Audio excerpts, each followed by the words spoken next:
Hello, my name is Tasha and welcome to this third video for PEPELT. Our theme of the month is Love is in the Air, and our book of the month, as no doubt by now you know, is Tadpole's Promise. Now, you might have noticed my cover is different than Sandy's and Gail's copy. I've got the 15th anniversary copy, but the way it opens remains the same. So I speak about the picture book of the month and look at what I would do with it in teacher education.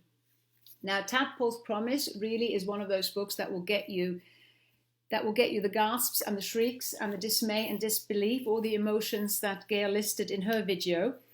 But I like a point that she made, that the story is based on lack of knowledge, and lack of knowledge of the life cycle of both the tadpole and the caterpillar. So I think that is really something I would like to focus on in my lesson with student teachers. I would only give them a cover, and I would then move into, let them, guess, predict what the story could be about.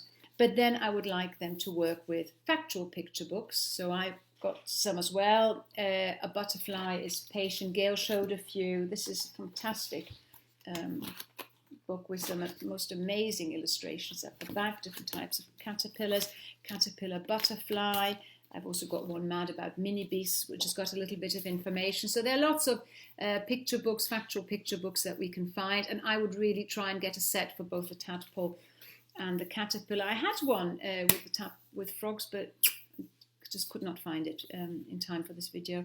But so that's what I would like my student teachers then to really try and create a life cycle, working with these picture books, looking at what language is necessary to be able to talk about a life cycle of a tadpole or a caterpillar in English. Also think about what children will already know, what they might have to teach, how they could teach it in English. And then I would move back to the cover. Ideally, I would like student teachers to write the story before reading it.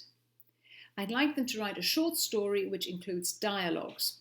And I would really encourage them to use metaphors.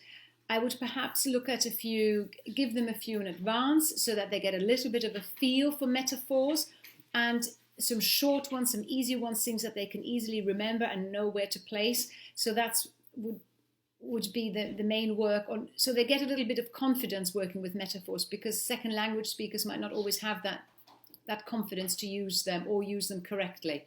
And there are some in this book as well. So that's what I'd be doing. Once we have the stories with the dialogues, again, practice speaking them, more confidence actually saying the metaphors out loud. Gail mentioned taking on different voices. Lovely. That's also something you can do in class. And then time really, after we finish that, then we would really come to reading this book.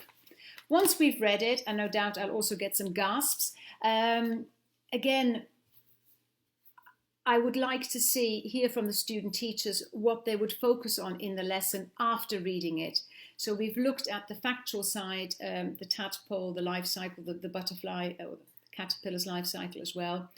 And I'd like to see if they get to this idea of broken promises, friendship, broken promises, and see what else they could develop from there, what other discussion questions they could come up with. So I hope you see a little bit. I guess my main message of this video is, or today, is that I am flipping it around. The reading here really comes last in my class with student teachers, and first really be looking at factual picture books, the life cycle, metaphors by writing their own dialogues, and then finally we get to the story. I hope you like these ideas, and I will see you next month. Bye.